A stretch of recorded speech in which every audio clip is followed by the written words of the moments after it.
got me locked in on cup though. Cocaine in my nose, got rose in my cup though. Started climbing my pole, got me locked in on cup though.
Well, good evening, everybody. It's a pleasure to be back. George Morgan here at your service. It's PSGL, it's Wednesday night, it's Spain tonight as well. Lots on the table, lots of battling. The title contest is still alive and kicking. And Jack, it's only taken us 10 rounds. We're on the 11th. It's all to play for. Boromant goes on the inside and takes the lead on the final lap of the race. Now it's side by side between Boromant and Warner, but Boromant's got the inside. Star here in this phenomenal race. Cameron Dowd looking to take P2 in his very first PSGL F1 PC race. Incredible to say the least. You see that Putin to lead. 1.5 seconds. DRS is the name. Hello, ladies and gentlemen. Welcome back to PSGL F6. It's good to be back home. I'm here. Great commentary partner Alex here as well. He'll be joining us along for this ride around, dare I say, one of the most disagreeable circuits we've had so far on this PSGL calendar. You know, a pet peeve of mine, but Alex, you absolutely love it, and that, of course, is the Autodromo Hermanos Rodriguez circuit of Mexico. I mean, I think it should have stayed a baseball stadium.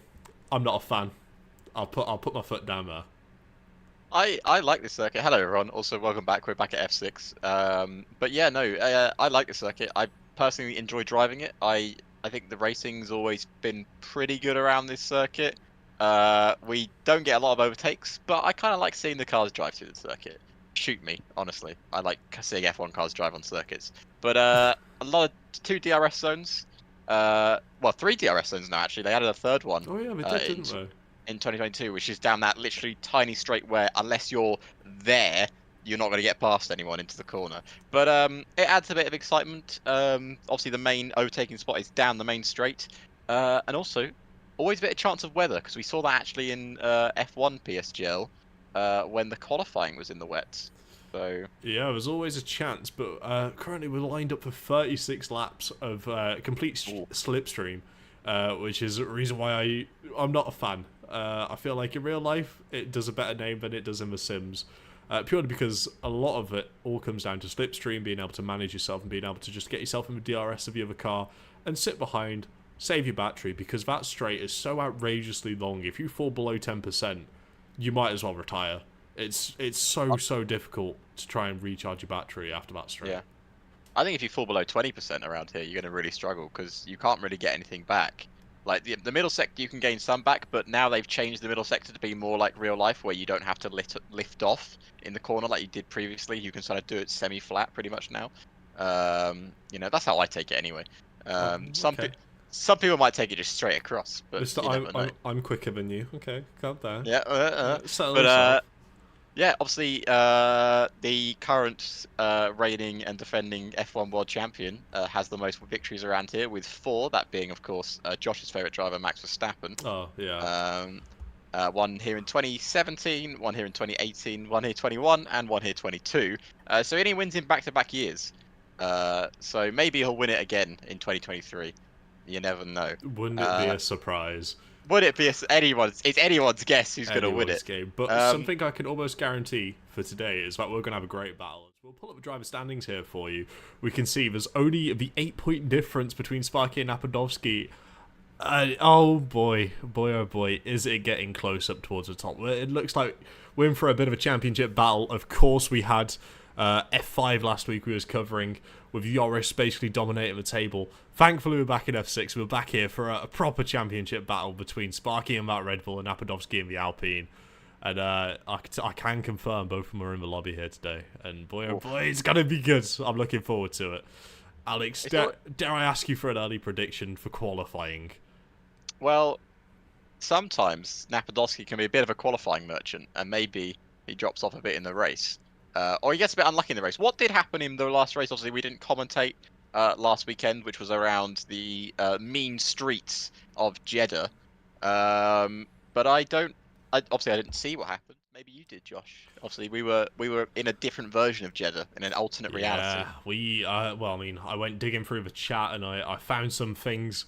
I discovered some new phrases in the driver chat, which I've never seen before in my life. But after a quick Google search on Urban Dictionary, came across some answers. And apparently it was a very chaotic one, very fruity to say the least. And no, personally, I reckon we bring a sense of calm to this lobby. I think we do. I feel like us just being here just negates the negative chi, if you will.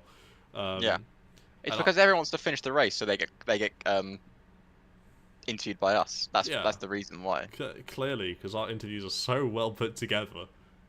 Always. We always think ahead of in our interviews. It's definitely not like what comes off the top of our head.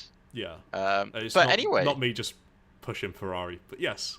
But Josh, I just want to give you a quick fact. I don't know if you know this. So Okay. Mexico. I've just seen on your shirt there. Oh.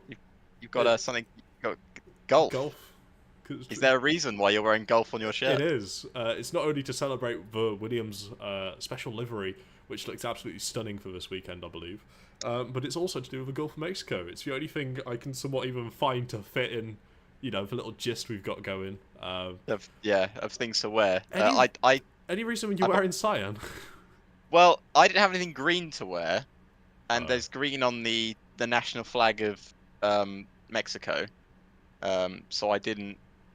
This is the best I could do. There's also red and white on the Mexican flag. Did you? Well, yeah, I could have done, but I think I wore red last week. It's been washed since then, right? Probably. Right, moving on from Alex's disgusting habits. We're here. I'm in a new backdrop, if anyone's noticed. I've moved out successfully. I'm alive. It's been a great start. But I'm more focused on this battle we've got for the championship, because it's brewing up to be an absolute storm.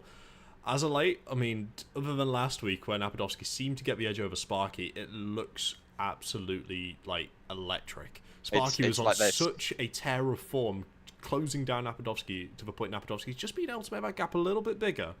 And of course, after this round, we've got the 2 mystery rounds coming up, which we don't even know. So if anyone has any ideas or predictions, feel free. Whack them in the chat. It would be lovely to get some interaction with you guys just before the session starts. Speaking of which, I can see a couple drivers readying up, so it mustn't be long now. I've heard it's going to be Korea and India. That is a shout. I heard it'll be similar to quite a well-known creator in the series, doing the X10s around Nordschleife. Strange, very strange. I feel like I've seen that before. Yeah, it's almost if you. That's how we should do. You know, there's X10 racing. There's actually esports for where they race X10s around circuits. Get out. There is. I'll show you a clip after the race. Come join the Discord. It's in the description.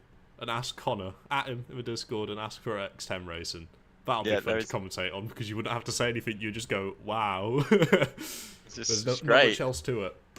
I'll see if I can find the clip later. But yeah, it's a great.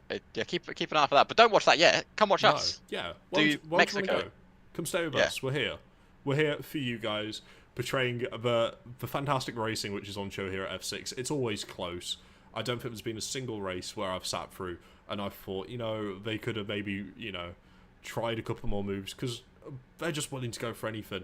If the move's on the table, they'll go for it, and that's what I love so much about F6. They're not willing to sit there and play DRS chicken with each other. They just want to race, and it's really, really beautiful to see some sort of genuine grit and determination from the drivers, which some of the other divisions might lack a little bit, but we've got plenty of here to make up for the rest of them. But Exactly. we're going to be going into the qualifying session right now, and it is only the one qualifying session. Do have to remember, for those of you who are new here, it's only the one qualifying session. There's no Q1, Q2, Q3. It's just a whole 18 minutes of everyone driving around the track as fast as they can on whatever set of tyres they want. I would recommend softs. In qualifying, yes, I would. Unless it's raining, then I would recommend inters or wets. Stay on the softs. If it's raining, even better.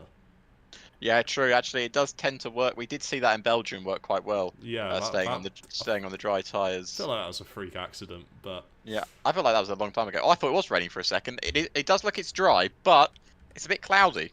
it does look a little drizzle to say the least. But Yeah. if I'm not mistaken, Alex, didn't you do a little track guide here for the lovely? Oh, people?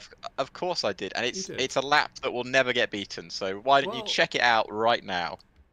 Here I am about to take you around a not so hot lap of Mexico, which will be the obviously location of our F6 race this afternoon.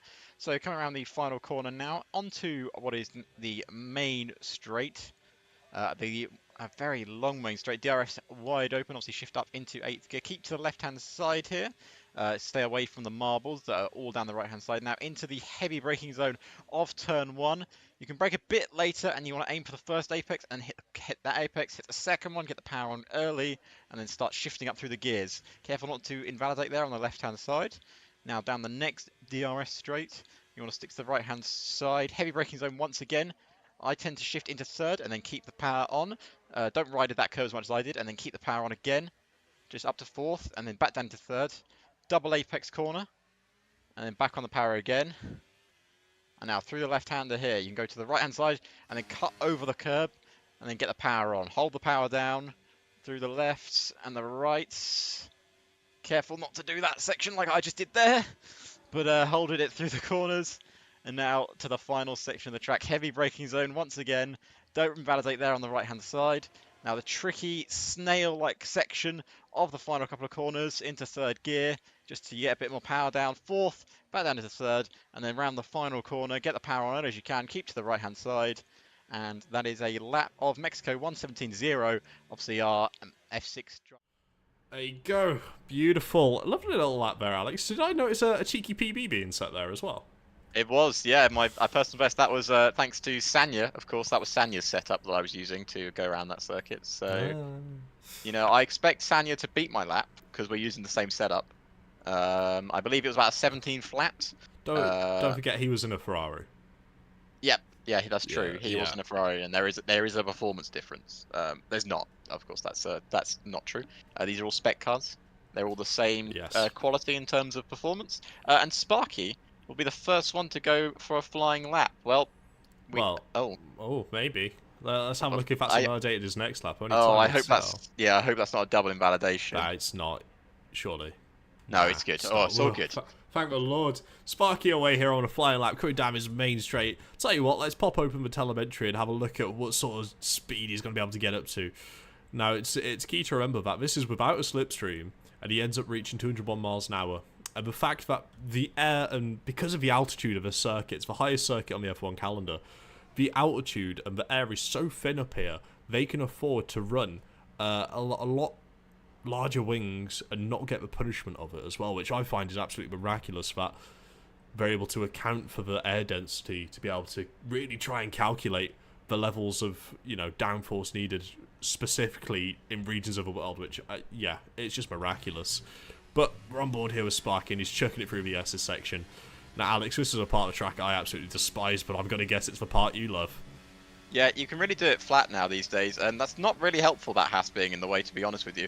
Back in the day, that corner basically used to have to lift off a lot to make it through the corner. Traffic is a problem around here because of it being quite a thin circuit. I don't think Sparky will appreciate how much traffic he got on that lap, but hopefully it won't affect him too much around the final corner now. Getting the power on a bit early and crossing the line. Oh, yeah, that's 15.6. That's just beaten my lap time, actually. Hold up, Alex. You might be in for a chance, but I feel like it's only fair if we jump on the other championship rival, the other half of this beautiful battle we've got brewing here. Of Napadovsky representing ET8 in the Alpine. Now, he had a hold of a championship at one point, but it slowly started to lose grip. And it's... I don't know. Is it too little too late? Or is he just going to end up falling backwards? I guess only time's going to tell. It is. To be honest with you, he had such a dominant start to the season where we both thought to ourselves that this is going to be over by the midpoint of the year. But as he said, yeah, everything just hasn't gone his way. And sometimes in Formula One, you just need that bit of luck. Lundell, 15.5, again, another driver that's been on such a tear recently in terms of like just picking up performance after performance. Napadovsky, on the other hand, crosses the line, and it's only going to be a 16.1. Same lap time as Diego El Puma, who is back once again. We all love a Mr. El Puma driving the Alfa Romeo. Yes, he's back on the grid. The Austrian menace, as I've heard the streets call him. Obviously, he's back here this week in the Alfa Romeo, which still isn't coloured properly. Give me the Italian GP. Nice one. Yes, give it me. That's all I want. You got the kick one sorted, but give me that one. But yes. Do we have a new driver on the grid in the Haas car? I don't recognise the name. Now, I'm not sure whether he's new. Obviously, we weren't here last week, but I didn't see a Cerro anywhere. So perhaps we could have a debutant here in Cerro, who's set a 1:16.6. Now, by no means is that a poor lap time. It's just because of how competitive this ridiculous field is. Yes. It's not lying, is there? no, it's absolutely insane. But I'll tell you someone who we should also probably keep an eye out for is directly the car behind him, of Oscar King. Now, we know ET8, or I should say the McLaren team here, realistically, are absolutely freaks when it comes to strategies. Whatever their engineers eat for breakfast, if I had any of that, I would be above and away in the comms box. You know, you wouldn't need your George Morgans, you wouldn't need your Jack Cunninghams. You know, you would just need one Josh in there, because their engineers seem to predict the weather. Like, it's easy work. It's absolutely incredible. But no, they find themselves in very, very opportunistic situations during the races. But the qualifying pace always seems to be just a little bit shy. But we're going to see Oscar come across the line, pop himself in P3. 15.6. That's impressive lap times. These 15, like, the drivers get into the 115s are absolutely madness. Like, I did a 17 flat in my push lap. It was only one. I only did one lap. Obviously, I didn't want to embarrass these guys. Yeah. Sure. But yeah, no, these guys are massively impressive, and it's incredible to watch these guys drive this circuit, because a circuit that I love watching driven even faster than I drive it myself is brilliant. I always love that. And Lundell at the moment setting the pace, but Danny Coe looking good as well. He's always looked good, Danny Coe. Always been there or thereabouts in terms of performance. Yeah, Danny Coe, a common midfield name throughout this entire season, picking up the points where it's necessary. Obviously, the custom point format has often come to his somewhat disadvantage. But with a lap time like that, putting himself in P4 right next to his teammate, it's not looking too bad at all, is it?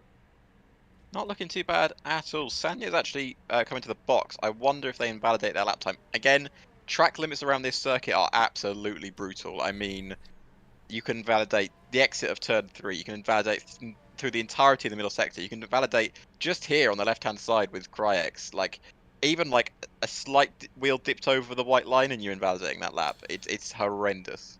Don't even get me started. Because of the track being so narrow, the amount of times we saw silly bits of contact being made. I mean, you can look anywhere around this track and find opportunities for drivers to try and put it too wide, where realistically it shouldn't be. I mean, this entire second sector comes to mind, and an event which comes to mind for me especially, mainly because I was working on it, was Freddie Rasmussen and Thomas Ronhaar having a little ding-dong battle, and then Freddie, you know, running Thomas off the road, for a lack of better words, going up to the lovely little chicane there before that horrible double right-hander, which it is a double right-hander. Alex, I'll fight to the death on that one. It's a double right-hand. No, I agree. I think I've called it as a double right-hander in the when I did my lap. But no, I actually re-commentated on that race with the Ronhaar Rasmussen incident. I had to do it for a project. Aw, that's wholesome. Yeah. It was. I did this one and USA, which was the race after, with the final four-way fight for the win, where Jarno picked up victory. That was a fantastic one to rebattle. But yeah, Cryex, currently on a lap in the Aston Martin. He's been a newcomer in this. Didn't start the season off with us, but has joined us midway through, and I think he's been very impressive. Absolutely. He's absolutely earned his full-time place on this grid in my eyes.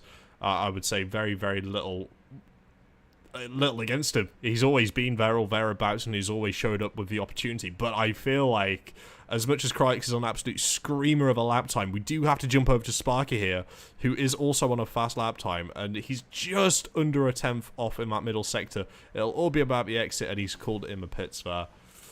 Ooh, let's go hop back onto Crix. Tight margins.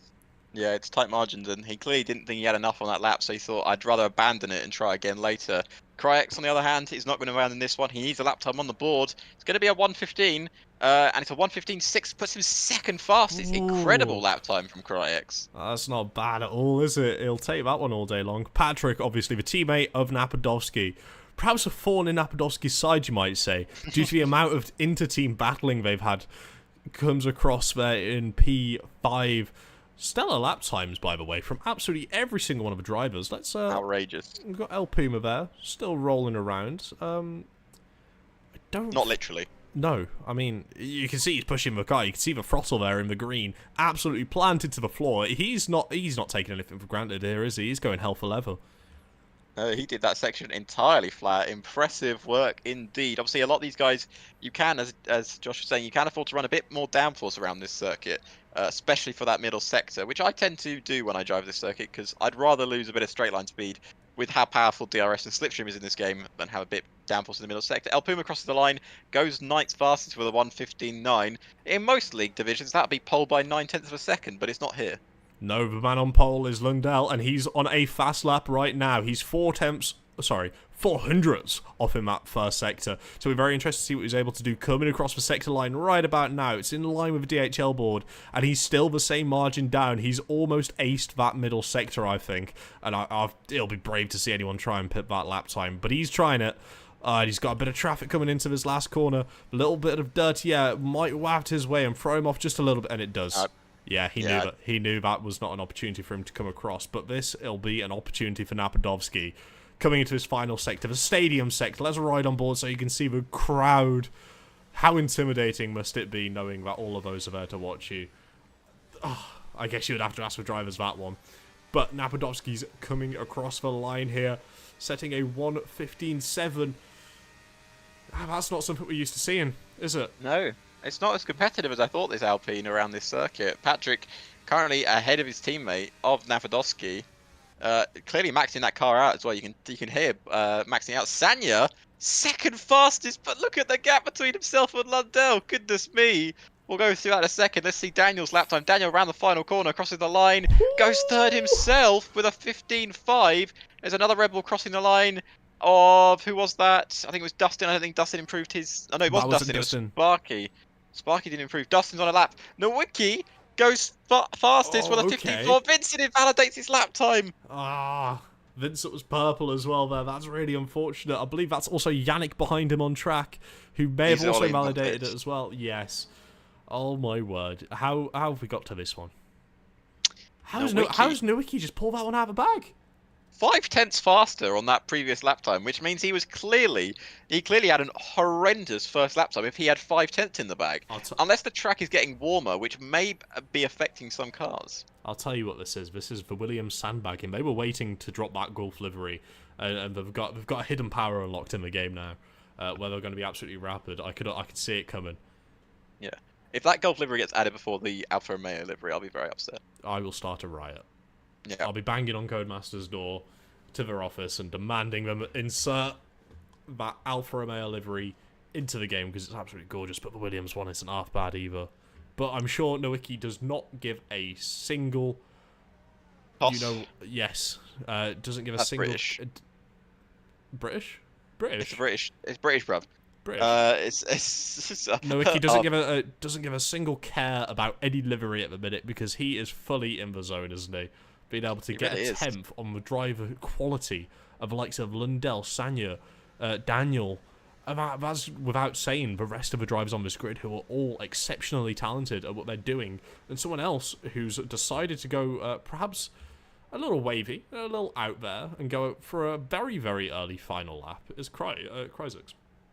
Yeah, he has gone for an early lap as well. Danny Coe, I believe, is on a flying lap, along with there's someone out there as well. It's one of the Red Bulls. That's Sparky. I believe both of them have already set their laps, and they're going to be rolling back into the pits now.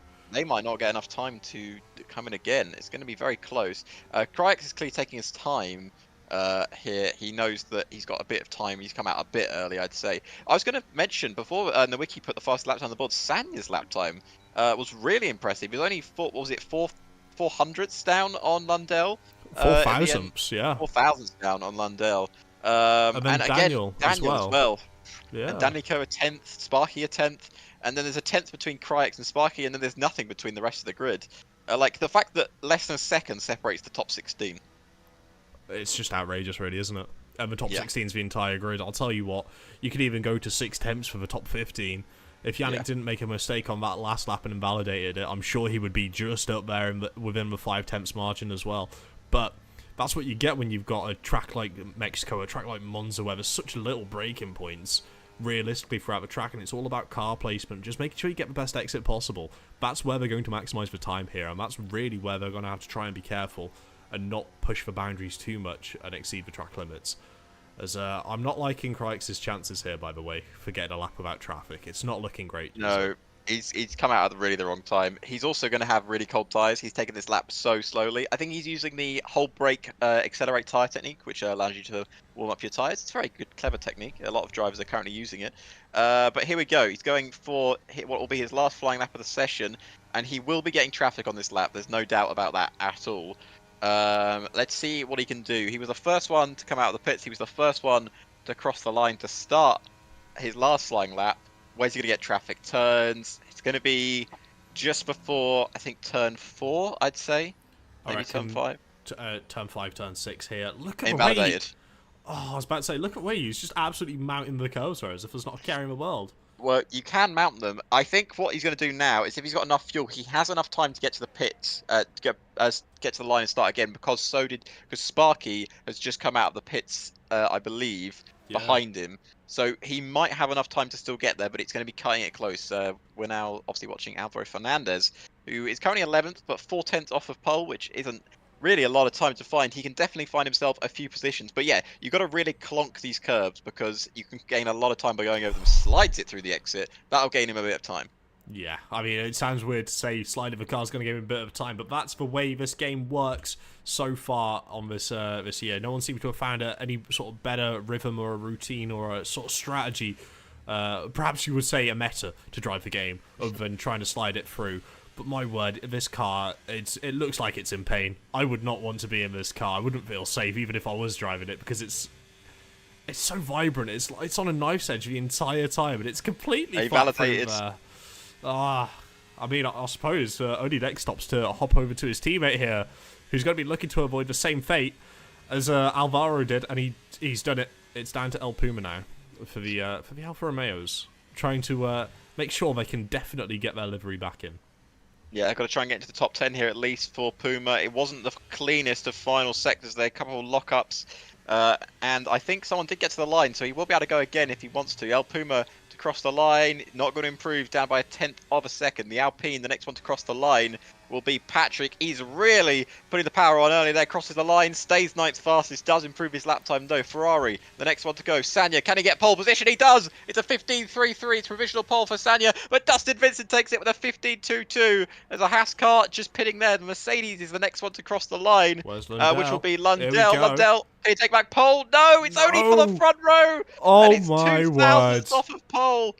Patrick crossed the line, only 10th. Nowicki is invalidated his lap time, he can't improve. It's Napadowski to the line next, who's currently in 11th. He needs to move himself up the grid, crosses the line, and it's only 5th fastest for Napadowski. It'll be Yannick the Alpha next. Tauri of Yannick, 16th, and stays 16th fastest. The Haas of Daniel, 6th fastest. The McLaren crosses the line. Oscar doesn't improve. Can Danny Coe improve? No, he stays 7th. Sparky, the next one to cross the line, and he only 7th. He's behind Napadowski. At the start of this race. He's 2 tenths up in that middle sector, and he puts himself P4 with a set of scrub tyres. Kryx, behave yourself. Great lap from Crykes. The only two people yet to cross the line officially are Alvaro Fernandez and Puma, but Puma obviously finished his lap, and I don't think Alvaro is continuing to push. He might be, but I think he's coming into the pits now. So Dustin steals pole position by 0.02 of a second from Lundell. Sanya in third, Crykes in fourth. Alex, I heard a rumor on how you could get 0.02 of a second based on I've your heard that setup. rumor too. And apparently, if you get a GT Omega gaming chair like Vincent does, you can find that time. Could you perhaps show me what a GT Omega chair really looks like? I don't have one, but I should. Yeah, you should. But a good job for you. I've got a little bit of ad here to try and alleviate the awkwardness of this segue. Yes.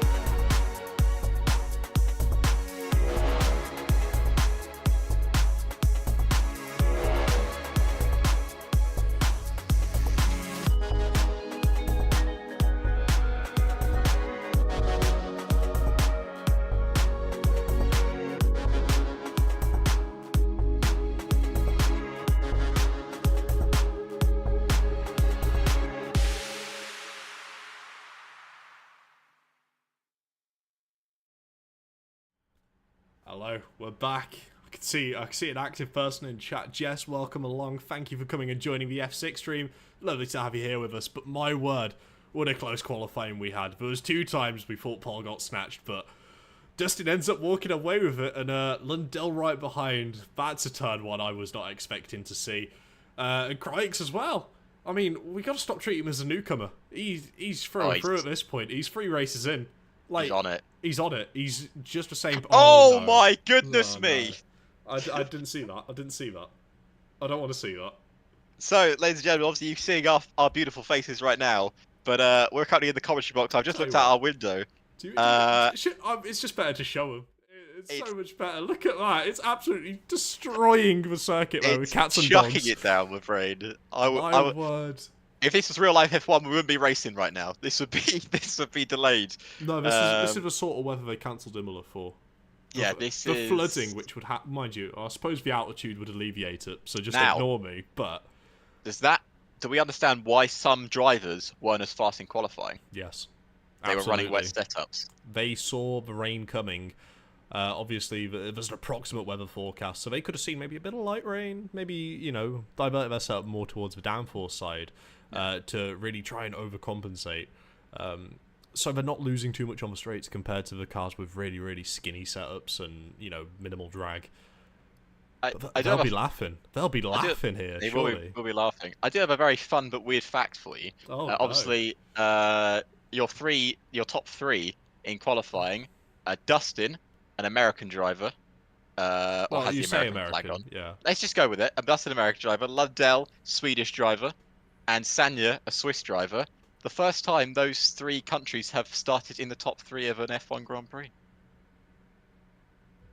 Well, and you're we about to get started. Go for 5 it. red lights as we're underway in Mexico. It's lights out and away we go. And it's a good start from Dustin as we're in the full wet conditions here. Sarah's not had the best of starts, but look at the gains down the main straight. Everyone pulling to the right-hand side of the circuit. Oh, this is not going to end well into turn 1 now, but Dustin still leads. They're 5 or 6 wide in the background. Who's taking the lead? There is Napadowski, who's got it straight into the lead. There's Carnage in the background. Cryex is round. But Napadowski's got up to 2nd. Dustin's still in the lead, but everyone's facing the right direction, or are they? Cryex has fallen from 4th to 16th. Look at Lundell. Lundell's down in P11 too. Napadowski with absolutely outrageous send there. There'll be questions asked there, but oh, look at this camera shot. It's beautiful. You can really see them all struggling and fighting for positions here. As we see Sanya there just showing Daniel the outside, but Sparky will be looking to follow it through. Because, realistically, Napadowski had such a good slipstream. And because it's raining, there's no DRS. And we're really going to see the drivers who have gone for a more, setup orientated towards the wet weather here. because they'll be able to handle the S's a lot better, and it looks like Napadovsky and even Dustin seems to be handling it pretty well, as Sanya's trying to climb himself all the way back up to where he started this race in P3, and it looks like he's done that with driving. They're all over the road. These are the sort of conditions that you would just put intermediates on and wait for a red flag for, isn't it? They're taking the Sparky. S-Man knock-on line. Sparky's just falling backwards. I don't know what setup he's running. We're going to see if he's a rocket ship in a straight line. But goodness me, that is lap 1, ladies and gentlemen. Napadovsky with the fastest lap of the race, but he's going to get absolutely sent on by Dustin. Look at the slipstream Dustin has on Napadovsky. That's not a flashing ERS light. That is the rain lights on the back of the car. There's moves in the background. Who's that? Just That's coming Sparky. out of the fog. Sparky trying to get past Daniel. And can he get up the inside? He locks up the tyres. He pushes him, I believe. And he's still there on the inside. Oh, there's a bit of a touching there. And he comes back on the circuit and Sparky's round. That was an unsafe rejoin. That was unsafe. Oh, dear me. At that Sparky point, you just do a Lewis Hamilton and cut across the grass, but Sparky, that'll be a blow to his championship hopes as AWS pops up with some very, very helpful tyre strategy, saying that it'll be raining. Thank you. As Sanya's literally getting pushed by Dustin Vincent there. What on earth has got into the Red Bull drivers today? They seem to be fighting with their elbows out. They're fighting off the track at this point. They're going absolutely haywire. Oh, well, now Napadovsky is loving this battle. No.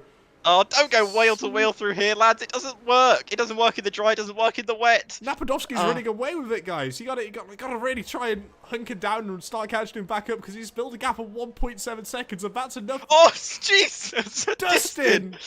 You can't be doing that stuff, my friend. But he gets past. He gets past by the Wiki's dropping back as well. Goodness me, Dustin, you absolutely pushed that one to the limit. El Puma's having a rampage again, but this time the good kind, and he's up in 5th place. Yeah, absolutely. I mean, look at all of them fiddling through. Lundell's made his way back up to P6. We know what Lundell's like in these sort of conditions. But look at the McLaren squirming behind of Oscar King. I mean, Oscar's one to be very tentative on the throttle, very careful, very precise, but it doesn't seem to matter too much because the conditions are so poor. This is absolutely outrageous at the minute. And I'll tell you what, we've also got a battle again for P3 with Sanya and Dustin. Dustin's gone very deep, and it looks like Sanya's going to be able to keep that position this time. And it looks like Daniel's even going to have a go at Dustin here. What on earth is this carnage? And we're only 3 laps in. I think the Red Bulls are running a dry setup. They have to be. There's someone round in the background. Who is it? It's Patrick. Patrick's round. He's down now into last position. Danny Coe making up a place as well. Some people are running dry setups. Some people are very much running wet setups. Napadovsky and Sanya, I believe, are probably running wet setups. Is there a chance this goes dry? But by the looks of it, it's not going to go dry anytime soon. No, not at all. It looks like the rain is here to stay. The umbrellas are up. The ponchos are on.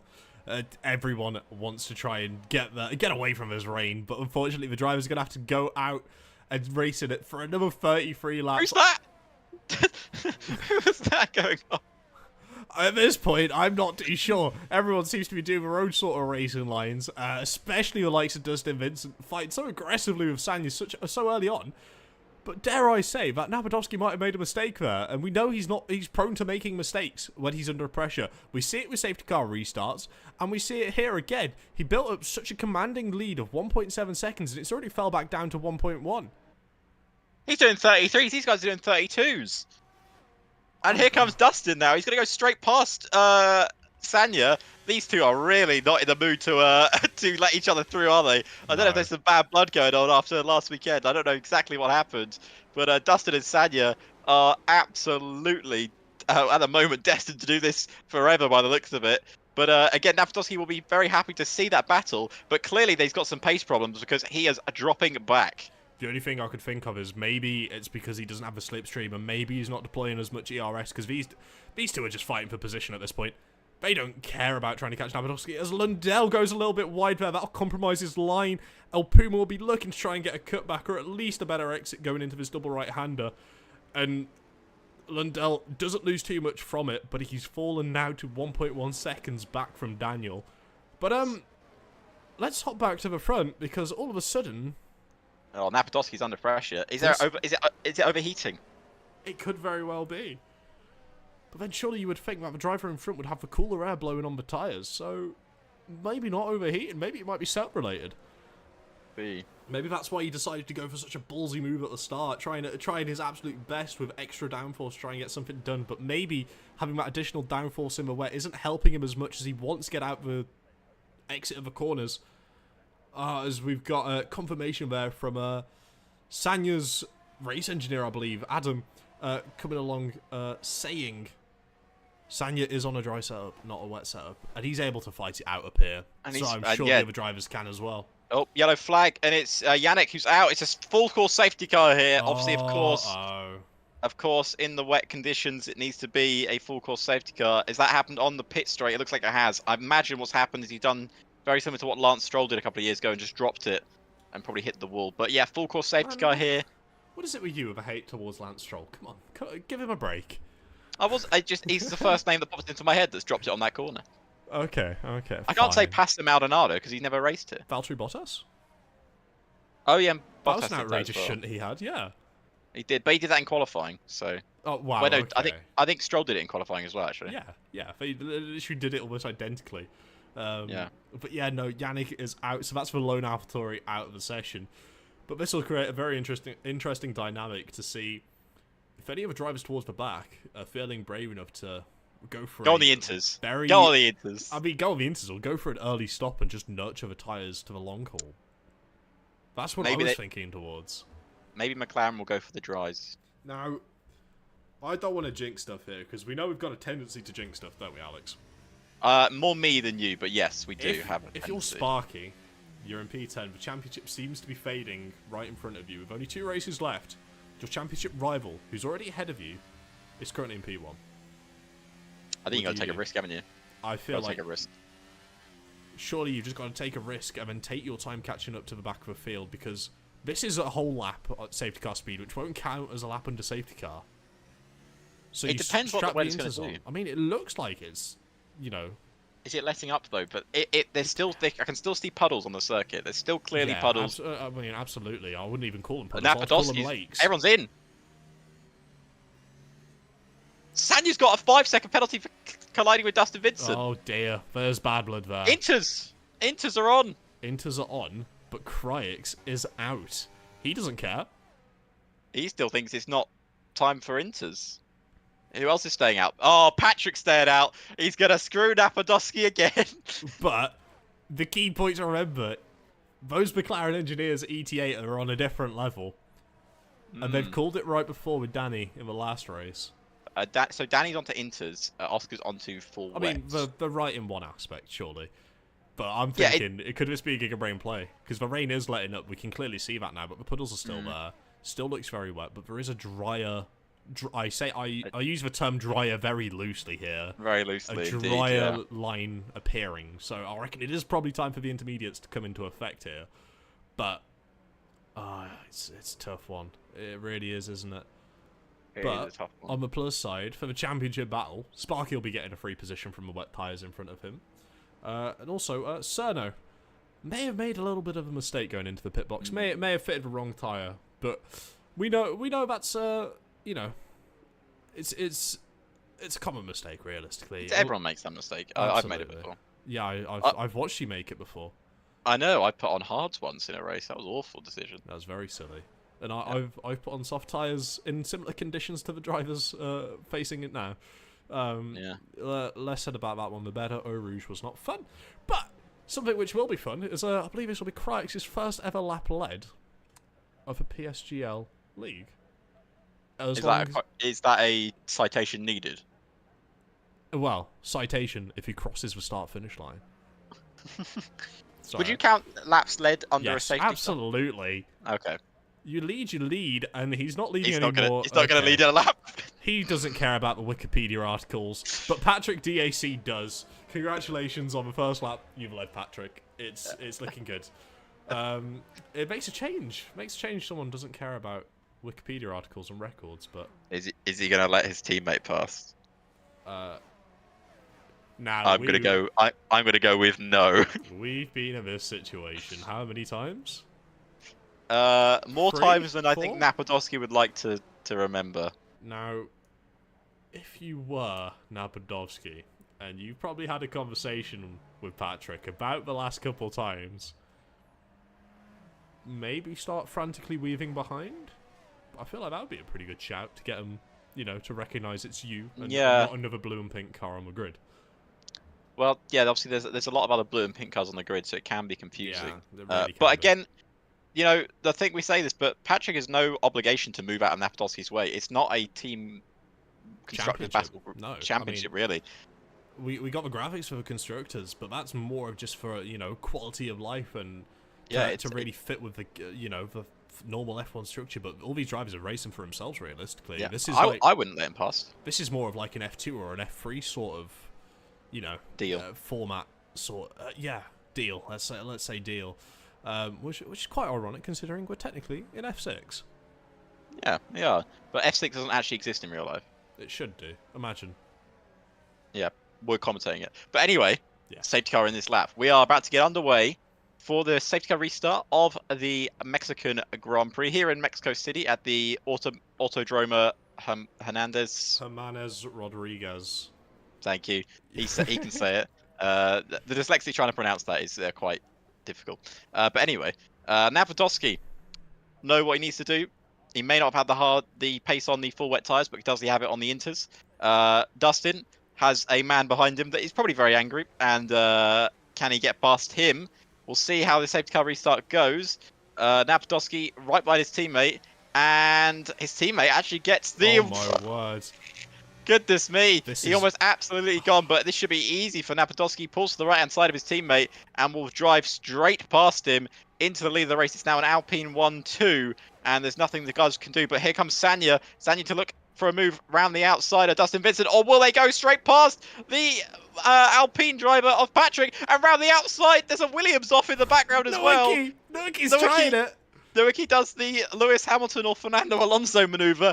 They're all wheel to wheel. I don't know who's who at the moment. Dustin's up in second. This man with the wet tyres is causing all this carnage because everyone is jetting past him. It's time for intermediates. Oh, Sanya and the Red Bull collide, and there is no love lost between these two. Napadowski absolutely loving this right now. There's too wide everywhere.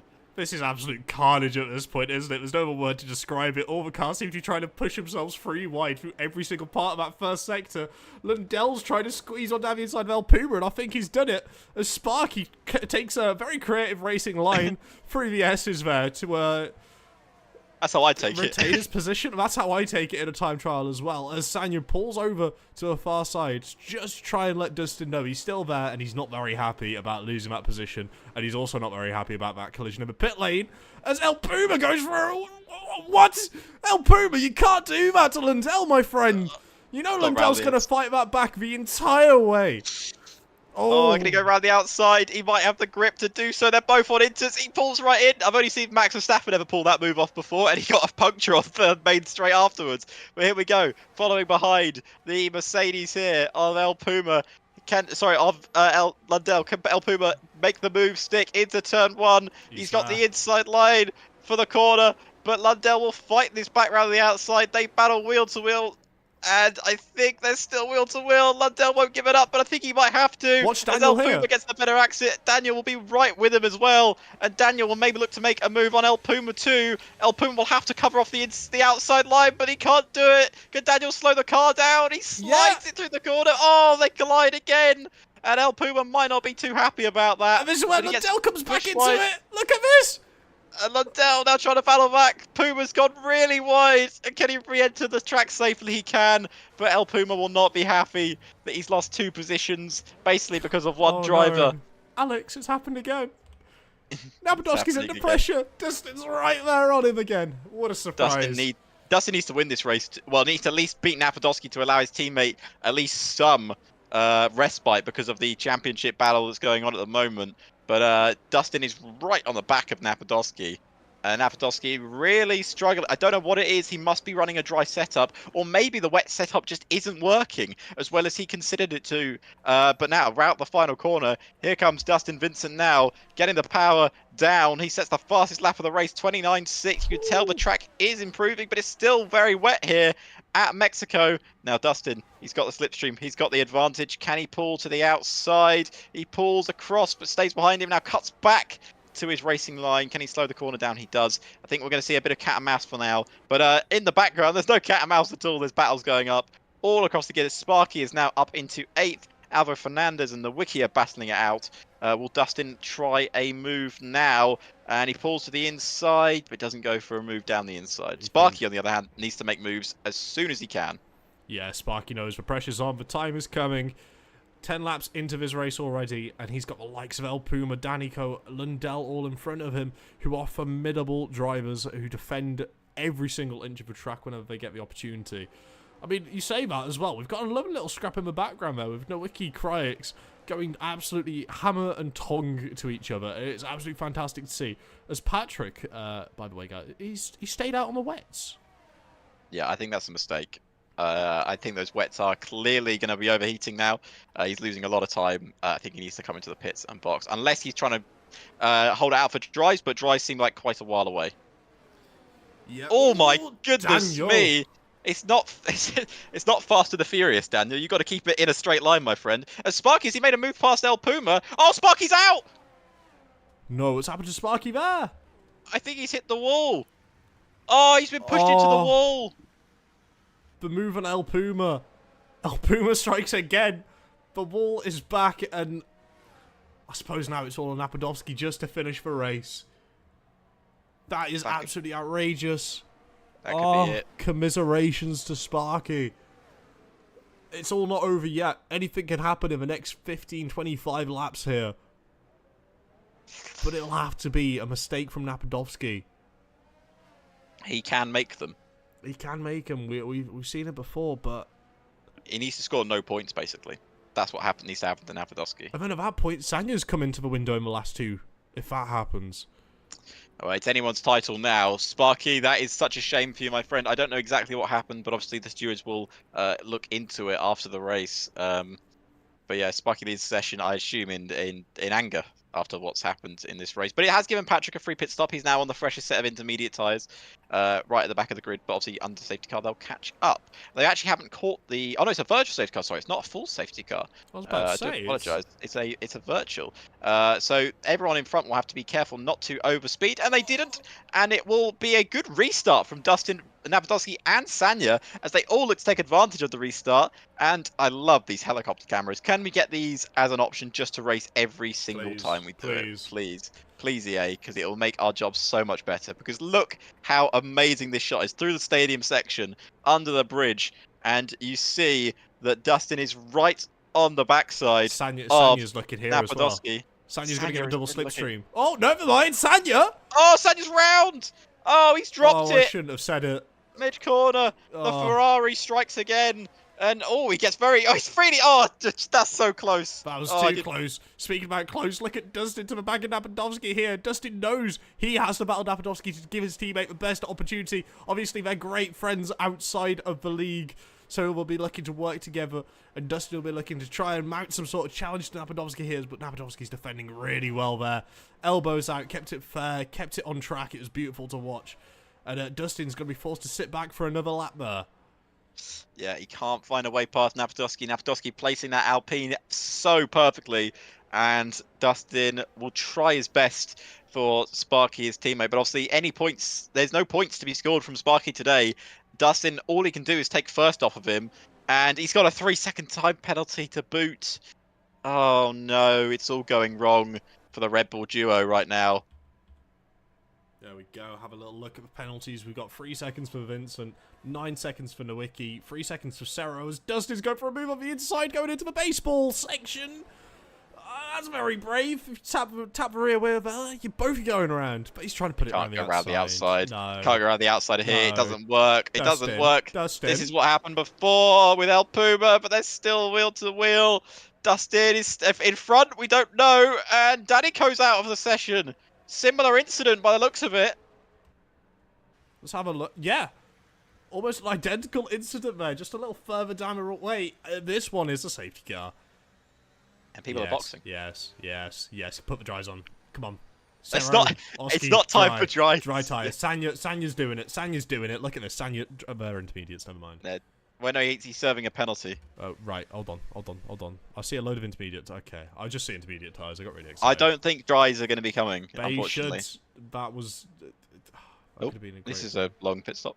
Oh, no, Oh. it wasn't. It's just the game was broken. But that will cause such a big advantage, and now it you know, it almost plays back into the hands of likes of Alvaro Fernandez and Kreisig, that they're going to be on the fresh set of intermediate tyres. So when it does start drying up, they'll still have more pace. We're not even at half race distance. I know. That's insane. 2 safety cars already. And a virtual. Is it just me, Alex, or does this feel like a Creator Series race? It does to a degree, yeah, but not Miami, because there was no safety cars at all in that race. If I'm aware. Yeah. It was apparently very boring. Don't need reminding.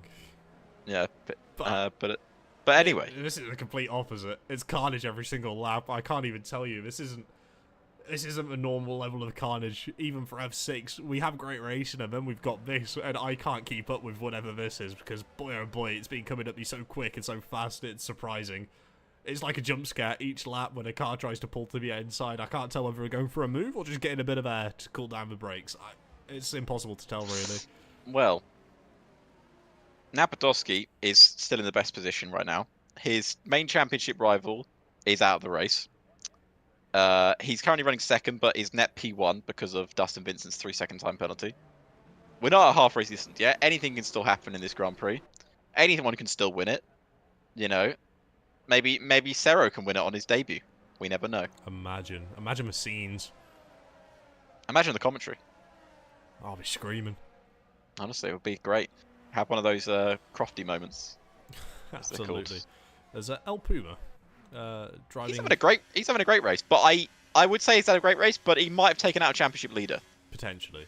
But just to give a little backstory on what he's doing here, he's just pulling off the racing line and driving through a couple puddles to ensure he's able to keep his tyres nice and cool and they're not overheating, which would indicate to me that maybe the track might just be causing a little bit too much heat, as we could see Dustin's doing the exact same thing as well.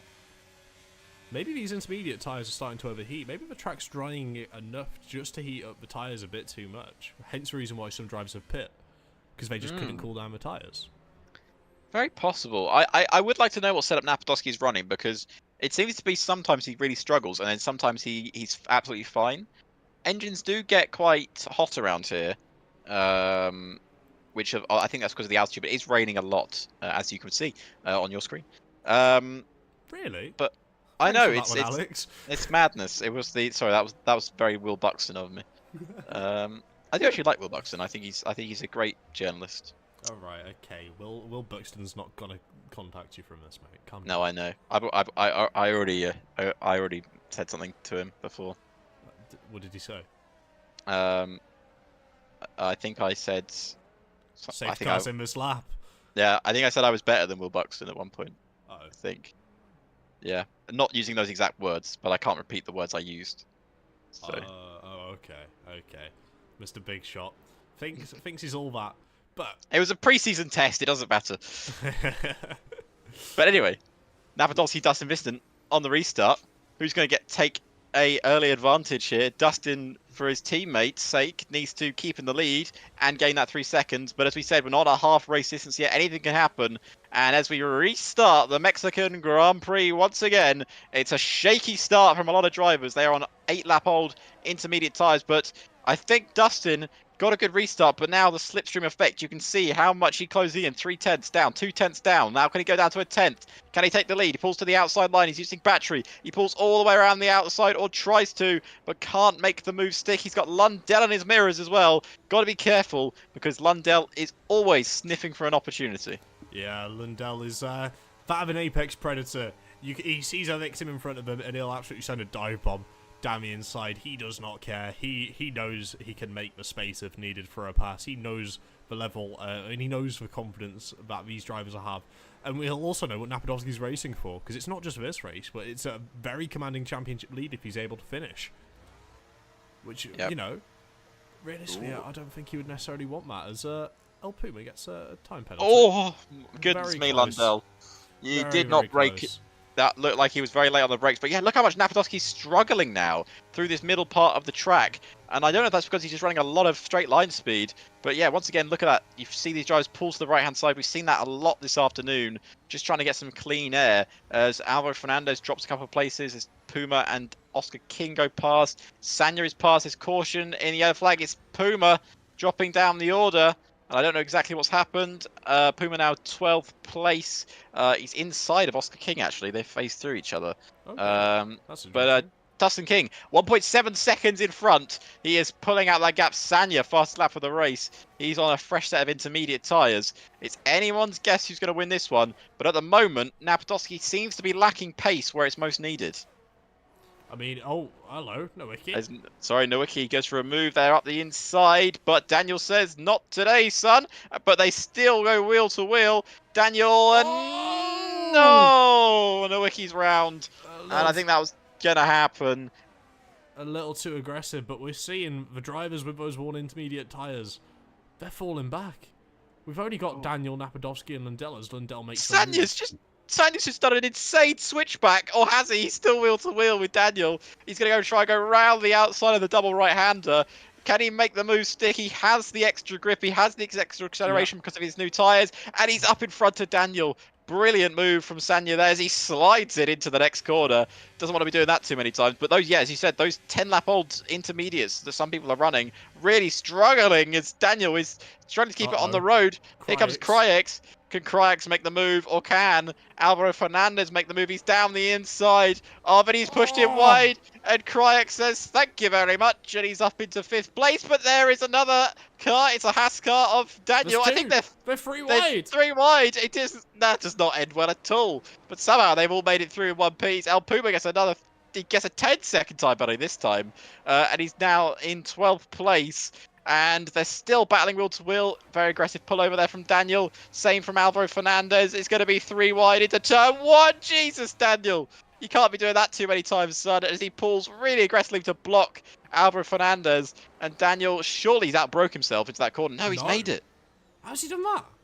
He looked like he outbroke himself massively. Absolutely. Oh, yellow flag. Yellow flag, I believe. That might it's be Cerro. Yeah, it's Cerro's round. I think I saw him darting in the background there. Very similar to how Kriex seems to be darting all over the rear wing of Daniel, trying every opportunity. I mean, to be fair, if Daniel keeps placing his car like that, Kriex won't be able to get past him. But, you know, it's probably not the optimal line to take. Let's say it like that. No, not the optimal line at all. Those intermediates are really struggling. You can't go around the outside here, Kriex. Surely not, my friend. You're just going to lose time to the car behind you. Got to think sensibly about this. But look at how much time he's losing because he's stuck behind Daniel through here. Even Alvaro Fernandez is pushing him through. I guess a 3-second time penalty for his trials as well. But look at the exit he got there. There's nothing Daniel can do now to defend it unless he throws one back up the outside. He will try and break late, but it's not late enough. Alvaro Fernandez thought moves. Sanya's into 3rd. He sent one. Napadovski's down to 4th. And he absolutely sent one. My word. Lovely move indeed. Level of confidence between those 7-lap different tyres. I mean, Sanya's still sliding all around the joint, but he's just got more grip. He's got more pace. It'll be interesting to see how quickly Sanya's going to be able to close down to the likes of Lundell and Dustin. Very similar to see how fast the rest of the drivers are going to be able to get past Daniel, who seems to be a bit of a sitting duck at the minute. He really is, but he's not giving it up, is he? He tries every time that someone goes past and he's battling as hard as he possibly can. But Alvaro Fernandez now up into 6th place. He's going to be dropping back now. They got, is it Oski? I can never pronounce that name, sorry. Oski. He's currently in 8th, trying to battle for Daniel as well. If I was Daniel, maybe, I don't know, I was going to say take a risk on dry tyres, but it's still raining quite heavily here. As around the outside goes Patrick. He's made the move on... Patrick? Yeah, he's made the move. He's up into 8th place. Bit of an unknown quality. Patrick, how? How's he just absolutely just sent one round the outside of Oski as if Oski's not even there? Brilliant. Brilliant indeed. Outrageous move. Absolutely, I can't even. Also, just going to point this one out. Napadovski really is struggling. Yes. Kriex is all over the back of him now as well. As El Puma picks up another 3-second time penalty. Kriex could get another position here on Napadovski. I don't know exactly what's happening with Napadovski, but it's not going well at the moment. He's sliding everywhere, and he's pushing the track limits everywhere. It wouldn't surprise me if we see him get a penalty soon.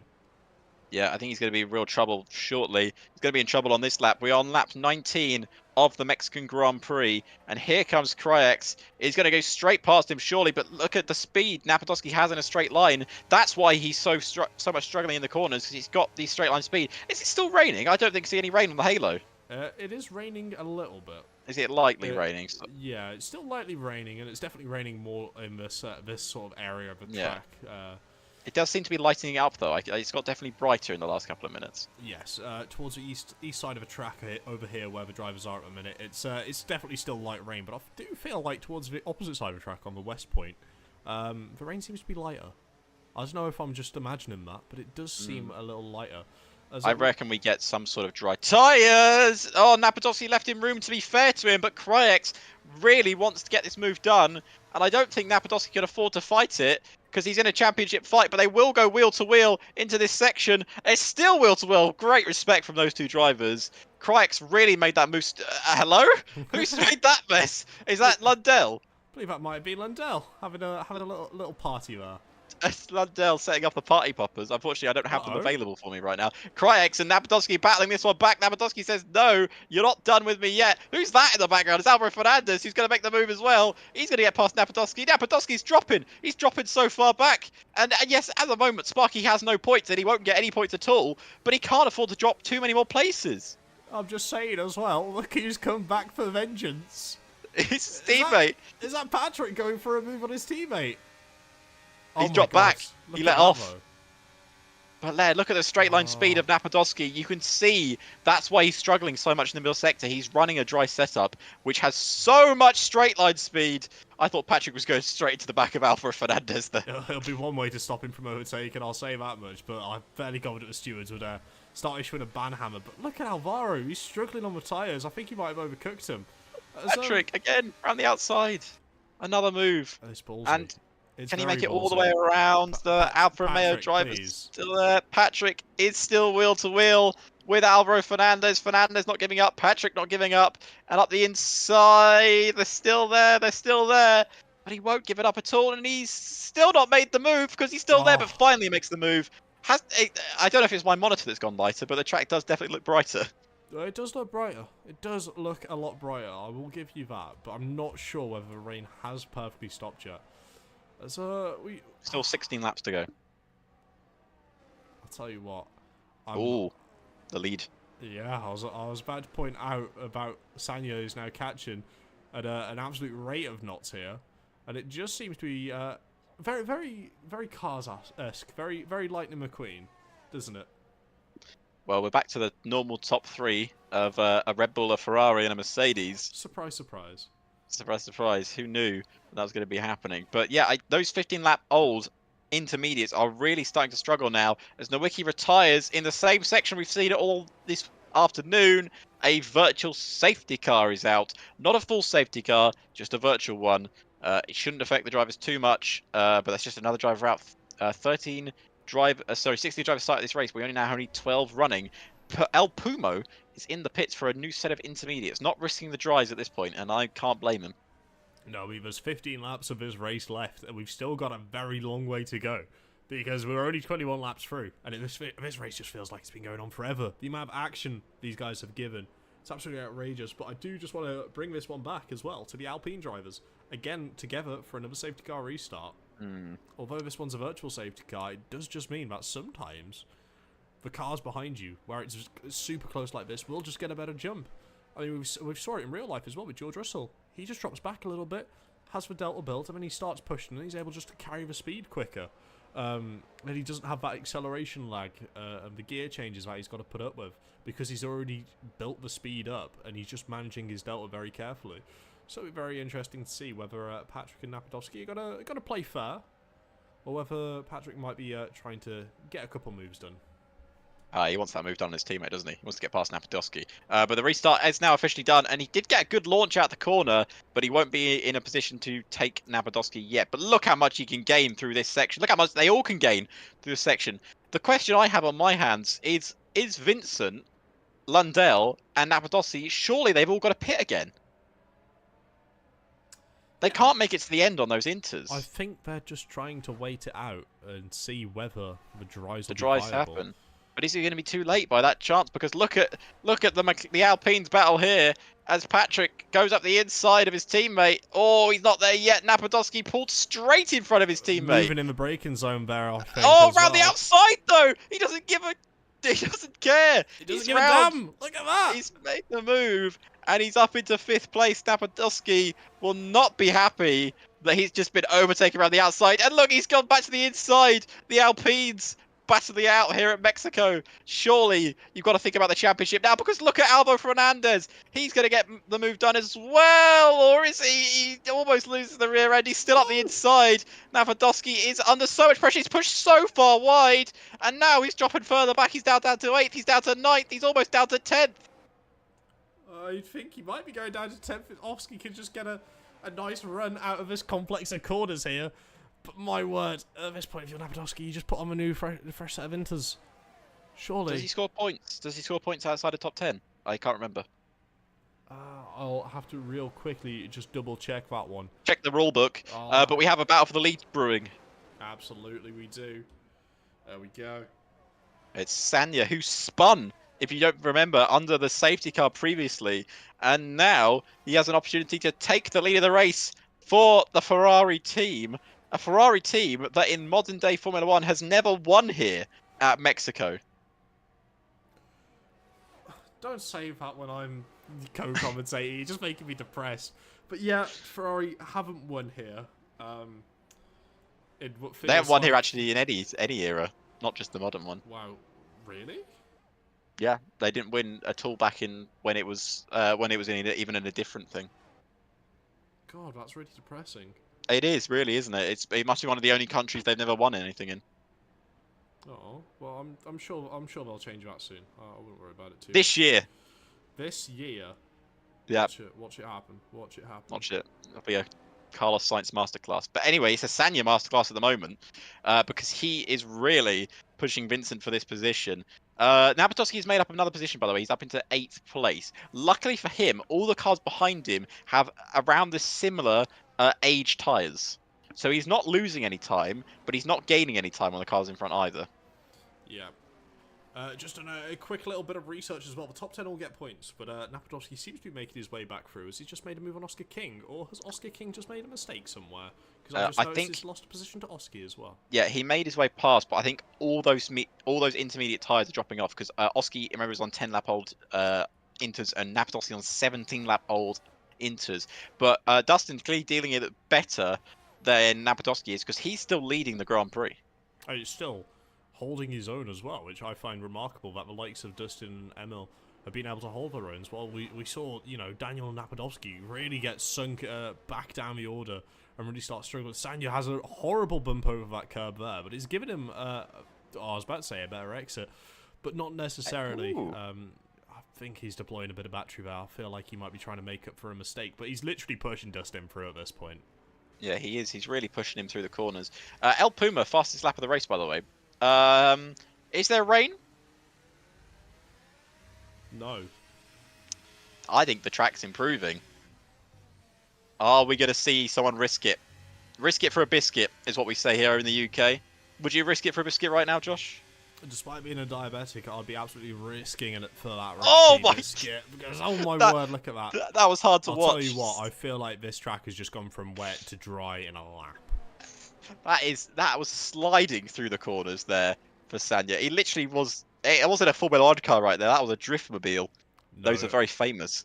Look at that. It's almost as if it's gone from wet to dry in the space of a lap time.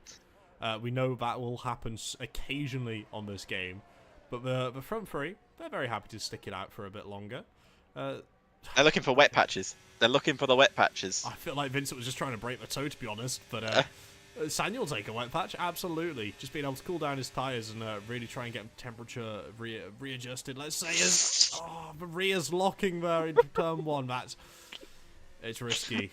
That's heart in your mouth moments right there. That is absolutely one of those things where you put on the brakes and you have no idea if the car's going to slow down or not. Napadovsky's battling right now for 8th position, and I think he's just lost position. He's down he's down. He's down another place. Keep an eye on Oscar as well here, because Oscar seems to have got a really good exit there. Puma's in the pits. He's on him. He's on mediums. Someone's got to try it. and he's last. He's got nothing to lose, and he's got a load of penalties as well. Oh, someone's gone. Oscar's gone super wide there, but yeah, Napadowski can't make that second move like he has been doing the last couple of laps, and now he'll lose them through the middle sector. As surely he's got to be one of these drivers that just says, "I'm going to put on the dries." Well, we're going to see how well the dries are. It looks looks a little twitchy. It's a bit sketchy, I would say. But El Puma, he's got about 90 seconds worth of time penalties, and he's at the back of the grid. He's got nothing to lose, has he? Absolutely not. But it'll be very interesting to see if the drivers towards the front, if their engineers have called it in that someone's gone to the softs. Well, the softest compounds, but the drier tyres. But no, everyone seems to be very happy to stay out there at the minute. Unless you're maybe Napadowski, who might be a raging boiling kettle inside. Very the lead of the race, Sanya takes the lead. Or does he? Yes, he does, finally. Easy Sanya move. makes the move for the lead of the Mexican Grand Prix. And I don't know if Dustin will fight this one back. I'm sure he'd love to fight it back. We've seen these two have some excellent battles already this afternoon. And maybe he will. Maybe he'll dart one up the inside. Not from there, not from there. Too far back.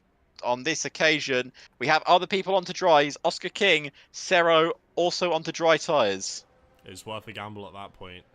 Realistically, Oscar is fighting Napadowski for 10th place. If he's able to get any form of advantage on that soft compounded tyre, the likes of him, Cerro, maybe even El Puma might get back in with shout, but it does come back down to the penalties. Let's have a look over.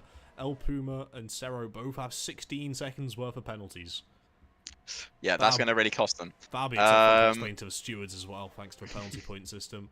And then we have Oscar, Alvaro, and Dustin as well on free. That's a key component of this race we do need to remember. Yeah, Alvaro Fernandez has had a great race for Alfa Romeo this afternoon. Really, again, he's always done pretty good afternoons, but he's always got a bit unlucky.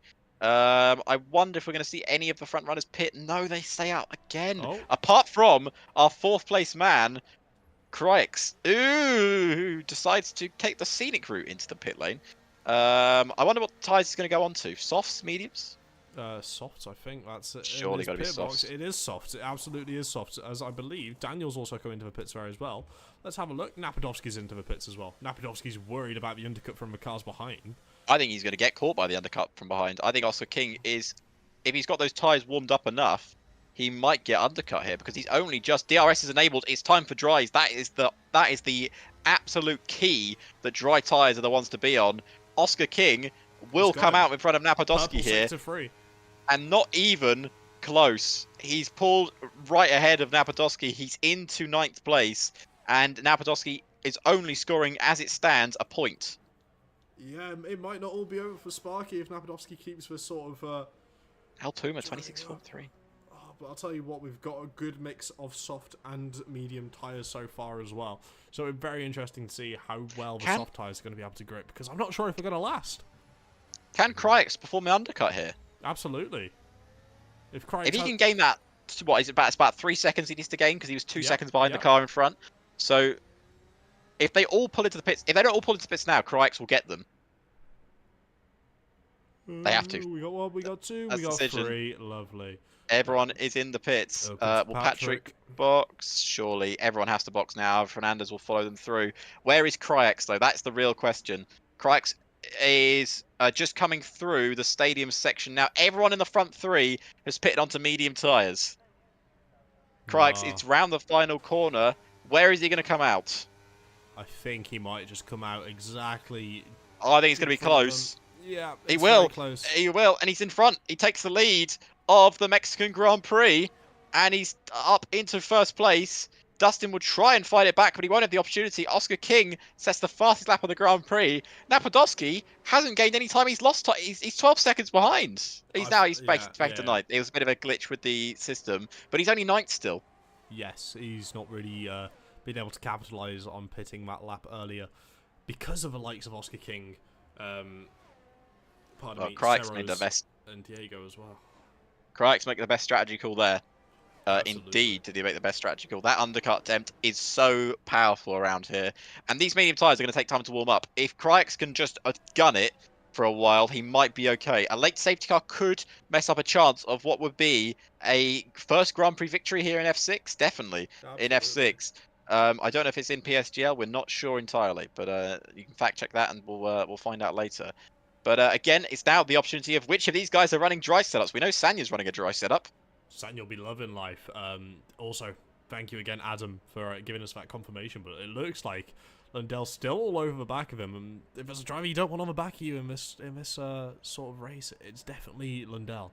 Lundell is not afraid to send one. But the DRS is broken, so the more these guys fight, the more Crix is going to be trying to run away with it, surely. Yeah, Crix will be loving these guys battling. But look, an easy pass here. Sanya's not even a competition. Wasn't even a competition. He just pulled to the right-hand side and pulled in front of the man who has been leading this race for a long time, Dustin Vincent. Napatowski's losing more time, by the way. He's now 3 seconds behind Oscar King, which is enough to clear Oscar's penalty. Surely he's made a mistake then. I don't know. I don't think he has. No. I think he just hasn't had. Setup, then? It could be on a full wet setup, or he's got a lot of He's got a lot of straight line speed on that car and no downforce. Perhaps. Because he's 3 seconds behind. Look, 3.3 in the middle sector. He loses all the time in the middle sector. So Napatowski made a mistake. Daniel picks up a 3-second time penalty. That's quite a big thing for that battle for positions. But the battle for the lead is on at the moment. Crix is going to be under serious pressure from Sanya. And I don't know if Crix will do anything about it, to be honest with you. It's been nice him leading a Grand Prix in F6. But can he stay there? But the pace of that Ferrari in a straight line may change facts. And look at the acceleration out of the corner. There is nothing that Crix will be able to do about this. And he takes the defensive line, but nothing he can do. But look at the speed that Lundell has. Can Lundell make a lunge into turn 1? But he's still got Dustin Vincent on his inside. And now it's back to your front three of Sanya, Lundell, and Vincent. Crix is still in a podium spot because of Dustin Vincent's penalty. Yeah, Crix has just got to try and hold it in there as well. Another phenomenal race there as well. In the background, you just saw a little glimpse of him. It's Patrick. Absolutely brilliant job so far, finding himself in P5 on the soft compounded tyre. So now it'll just be how long these soft tyres last, because so far it looks like we're going through a bit of a graining phase. There's only 6 laps left, so let's hope the graining phase is short, so we can watch Crix really try and come back at these medium tyre users when their graining phase happens. Yeah, it's gonna be very tricky towards the end. This race is definitely not over. Everyone, stay on the seats of your GTO Omega gaming chairs, and if you don't get GTO Omega gaming chairs, then you should get one. Absolutely, definitely come. Oh. I mean, it doesn't matter how comfortable I am. I'll still wince at some of these late braking. I had to look away from that one. That was tough. awful. It is tough, but Lundell deliberately lifted off down that third DRS straight, had the pace to overtake Sanya going into the baseball stadium, but decided to hold it all the way back until now, so he can get moved on the main straight, where he'll have the aid of DRS, he'll have the slipstream, and he'll have just a little bit more time to be able to pick his opportunity properly.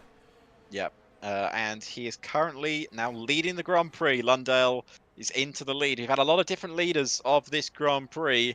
Just wanted to give you an update on Napatowski, now 4 seconds behind Oscar King. Is he at risk to Oski? I think Oski's not catching him at enough pace. If Napatowski keeps losing time and Oski can find some pace, then yes, very possibly. Which would be another 10th place finish. I'll tell you what. We know Sanya's a very aggressive driver to his tyres. Has he overcooked him? Very possibly, but he's been overcooking mediums. He overcooked mediums, he overcooked inters, he overcooked the wets. How do you overcook wet tyres?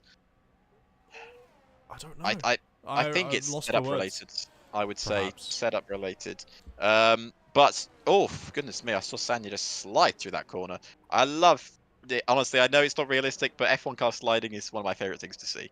I do love it. But Lundell is kind of building a gap here on Sanya, but not by a lot. Lundell 17.7, which is the fastest lap we've seen so far this afternoon. Now down the main straight, as Sanya got enough straight line speed in that Ferrari to catch Lundell, and not on this occasion. Would this be Lundell's first win this season? I think it would be. Oh, we'd have to double check the fact book for that one. But no, I believe it might be. If not, it'll be second.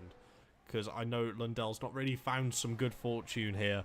He's been very misfortunate around I mean, it comes to mind with Austria as well. He was on an absolute tear, and then the tyre strategy just went all horribly wrong for him so quickly. But it looks like so far he's been able to play it really well, and we'll be able to have a better look at how Sanya's tyres are doing here. And it seems like he's still pulling away from Dustin Vincent, so it don't look too bad. As Oh, Puma's retired. oh, is he Is that retired going on to track? cause the Virtual virtual safety safety car? car. It's not a full safety car. He has retired on track. It's only a virtual safety car, so that won't. I'll just slow down the competition a bit. Everyone can get their breath back. Me and Josh can take a deep breath, and just I'm relax not for sure a couple about of you. seconds. I've got my cogs wearing. What are your cogs wearing? Yeah, if I'm Lundell, I'm backing this up. I'm backing this up until I get a warning pop up on my screen telling me you're going too slow, buddy. Well, As soon as this goes, if it's on the straight, that car behind you is just going to eat you up. yeah, but luckily, Dustin Vincent almost went into the back there of Sanya.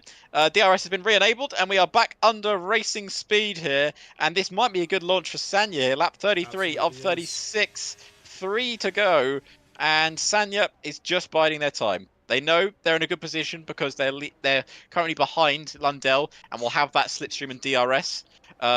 This will be very much a waiting game until the final few laps, I would imagine. Yeah, but if there's anywhere you don't necessarily want to be, it is P2, because if Dustin's able to close up a little more to the back of him, we'll be very, very fortunate to be able to try and see a good battle here without Dustin just using that double slipstream effect down that main straight and being able to pull away. So I feel like there'll be a little bit of ERS management. Let's swap over to Dustin. Dustin's on 13%. He's not managing anything at the minute, is he? He's going hell for leather trying to keep that position and build a gap. We've got 40% on Lundell. And also on Kryzix, we've got 35. So Kryzix is still very much in this to try and get P2, as long as he's able to keep pace with these guys for a couple more laps. When the big slipstream starts, it'll all be very clear to him what he's got to do. And I think he's already doing it, to be honest. He should pulled out. Lovely. He's just got to take his time, really. You've seen this before in other esports events. A lot of PSGL, we see this a lot, is drivers just biding their time until the final lap. This is the entertainment you get here in F6, in PSGL. We're waiting till a final lap extravaganza. When have I said that before in Formula 1 history? It's probably not important. Sanya... I'm sure we can find it on Wikipedia. I'm sure we can, yeah. No, you don't look at Wikipedia. No one looks at it. But Sanya... I'm looking at his battery. Look at that, 70%. He's 70%. stocking it up, isn't he? What's Lundell doing? What's Lundell looking like? I don't want to look. 40.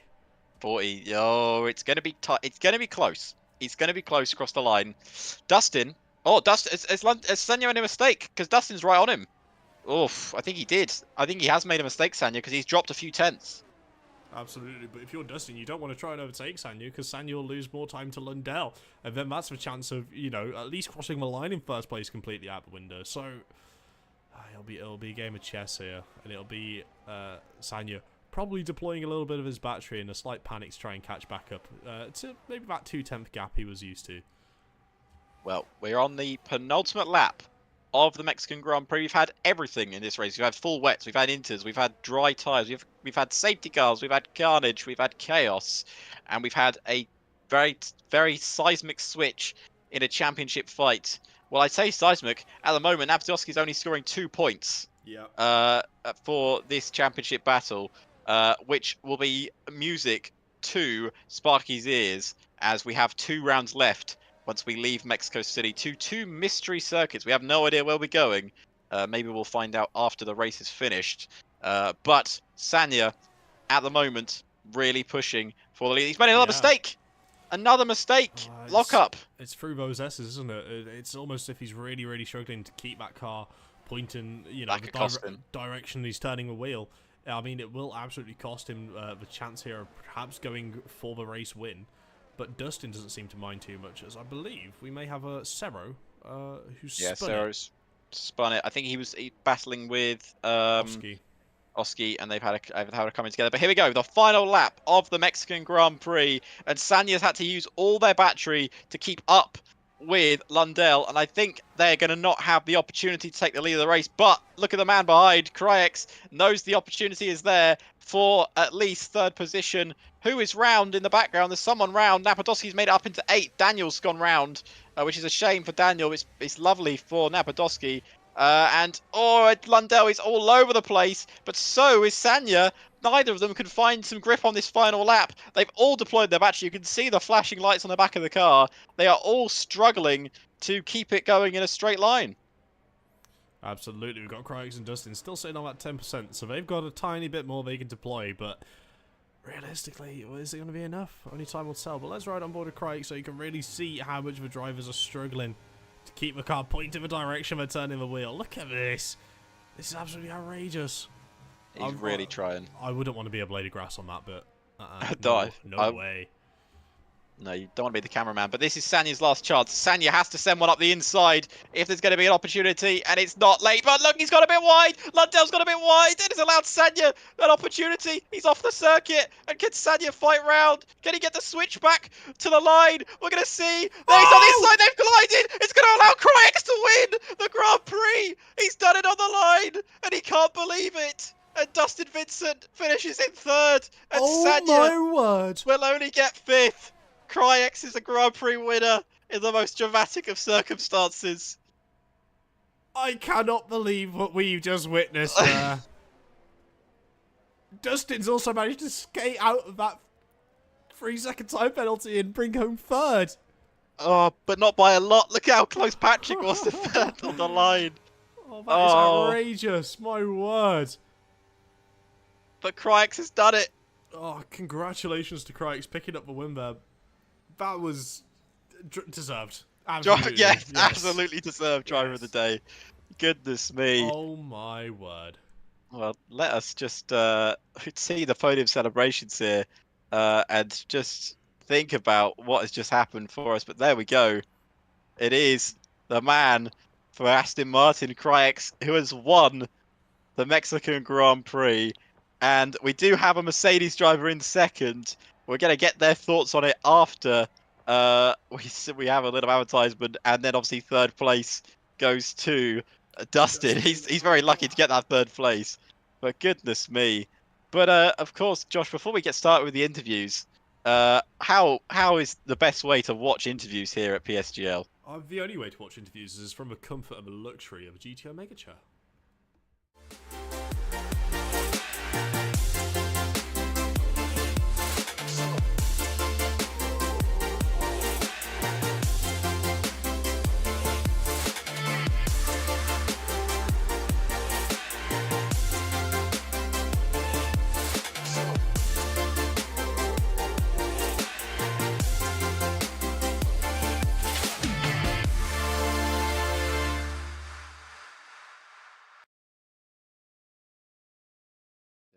And we're back. And yeah, what a great race there from those guys. I have to forgive my hair. I was getting a bit too hectic up here in the comms box. I was jumping about, but Kriex ends up picking up the win. And my word, that was... Yeah, Lundell as well, wasn't it? It's Lundell. Lundell came home in P2, the Swede in the Mercedes, and then also Dustin in P3. And I can see Dustin's already waiting for us in the waiting room to get these interviews sorted. I'm sure he'll have something to talk about. So let's drag him up in here. Dustin, my man. Hello. How was that, and how was that finish for you? I bet you are loving life right now. 3-second time penalty. Doesn't matter. Yeah, it doesn't matter because I think I got 2 warnings for the first chicane. I got pushed off wide, so I can maybe get them removed, and it's P2 in the end. Okay. I don't know. Okay. So, I don't know. I'm so happy. I think my pace in the rain was so awesome. Yes. I think I was faster than anyone by 1.5 seconds. And it was so hard to overtake because I didn't really know how they would defend. And I knew that my pace was better. I got way higher wings, and the traction I had out of all corners was awesome. We noticed that, especially going through the SS section, you just seem to be able to put down the power so much quicker going into that third DRS zone. Yeah. I mean, realistically, you saw that incident on the last lap. That'll be a key talking point for this stream. Yeah. Who's at fault? Give us your view from a cockpit. To be honest, I don't really like to blame one, but I have That's very one noble. I have one in my mind, but those racing standards, I got pushed off like 1,000 times today, and it was crazy. And I think I will report a lot of things because this cannot be. I mean, driving hard is okay. Defending like a lion, like Fernando would say, it's okay, but not this. Not pushing someone off, giving them track invalidations. You know what I mean. I'm loving life right now. Well, you had absolutely. You had a great battle with Sanya for a lot of that race. Of course, obviously, as you said, there was a lot of wheel banging. And we don't mind a bit of wheel banging, but obviously we don't want it every lap, which I understand with your point. But I think the other main talking point from this race, Dustin, is the unfortunate events that befell your teammate, getting DNF'd. Yeah, And I think championship is over. well, you say that, but Napadovsky only finished 8th. Okay, Yeah, okay. He only got 2 points out of that. Okay, so okay. The gap's only going to be 10 points.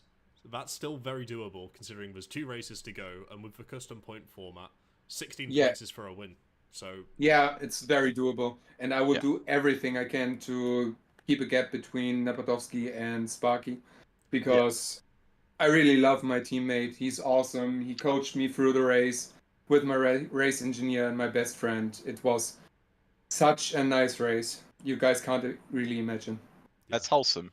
That's really wholesome. Is there anything you want to say to him in the native tongue while you've got this little moment here? Danke Sparky, danke Kevin, danke fürs Race Engineering, danke fürs ganze Rennen. I think this is awesome. I just said thank you for all the race, for the engineering and everything. Lovely. I'm just happy, mate. I know. I could tell. I could hear your little smile of the way you're talking. But you know, it's a ritual. It's a ritual at this point. What me and Alex do. Yeah. You know the drill. One moment, positive. This race, go. Last lap incident. Last lap incident. I do not blame you. Sorry, bud. We've just seen a screenshot which have been put in the driver. That's. I'm gonna say that's on that car. Yeah. I will say that's on Sanya.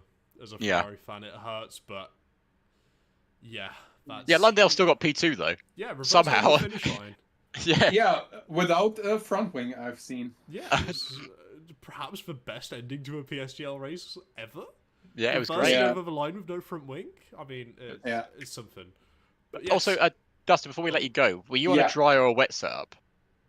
I was on 48 and 37 wings for the intermediate and full wet condition. Okay. And I did reduce the front wing by 2 clicks for the race, which was my plan all the time. And thanks to Max Wissel, PSGL F2 driver, for all the setups, for all the work and the practice we have together. I know Max Wissel is an absolutely phenomenal, talented driver. Grandpa. If you guys keep working with him, I'm sure you'll be looking for a P1, P2 for next year's championship. But championship window still wide open. There's a lot you can do to help your teammate. I mean, we saw Patrick and Napadovsky in that race. They weren't working together. I can tell you that much for sure. They were fighting hammer and tongs. So Napadovsky's a lone wolf, and you've got a bit of a pack with you there, working together to try and get this championship lead sorted out, nailed down, so you can really try and mount a challenge for Sparky's sake. But other than I can guarantee you I will do everything I can. Beautiful. Lovely. I don't think I've got any more questions. Alex, do you? Nope, I'm all good. I'm out of questions. No, thank you for the commentating job. You did amazing all the times this season, and I don't know if I will be on the podium because I don't know the tracks yet, and I really hope I get to meet you again. Yes. I'm sure you will. I'm sure we can make a a lovely little excuse. And yes, we would love Cryx. We can see That'd be great. Cryx is in the chat there. Oh, he's waiting. We'll wait Dustin, for him. it's been lovely having you in the box. Hopefully, we get to talk to you again in the next two Would be races. awesome. Would be absolutely lovely. So thank you so much, mate. Congratulations on the podium, and fingers crossed you can get a couple of those penalties removed. Thank you, Dustin. Thank you. Thank Lovely. you. Bye bye. Thank you. Have a Bye. great one. Right. Lovely bloke. I'll tell Lovely you. man. Everyone's What a lovely man. Right. So let's bring in our race winner, shall we? Absolutely. Dare I say, first time race winner at PSGL here? Or at least in F6? At least in F6. Is that correct, Cryx? Hello. Oh, wow. That was that's very, loud. you're very Hello. loud, but that's on us. Sorry. Hello. How you doing, mate? Hi. How are you? Hi, I'm good, thank you, mate. How are you feeling after that race and watching whatever happened in that final corner? I feel very very good because I don't expect to be P1 in the last lap. It was P4 just in the ultimate lap. So just waiting. I know they was pushing in front, so just wait the accident and it goes P1. So very lucky to be P1 and very happy too. Yeah, of course. That, I mean, you nailed that strategy to go onto the softs there. I mean, for a moment, it looked like you just had the cheat codes to the race. Like you knew exactly what was going to happen, when and where. Do you have any engineering team you want to thank? Yes, thanks to the Vroom team and thanks to Rubik, my engineer. Yes, lovely. I mean, so much I want to ask you in such a short space of time here. Just the emotions after being able to get a win here as a reserve driver, if I'm not mistaken, correct? I was F9 at the start of the season and was moved to F6 4 race ago. Can be a podium in Imola and race destroy in Belgium and Jeddah just no pace. So very happy and yeah, I was P16 at the end of the first lap. Oh yeah, you were Because rounders. I forgot that. Yeah.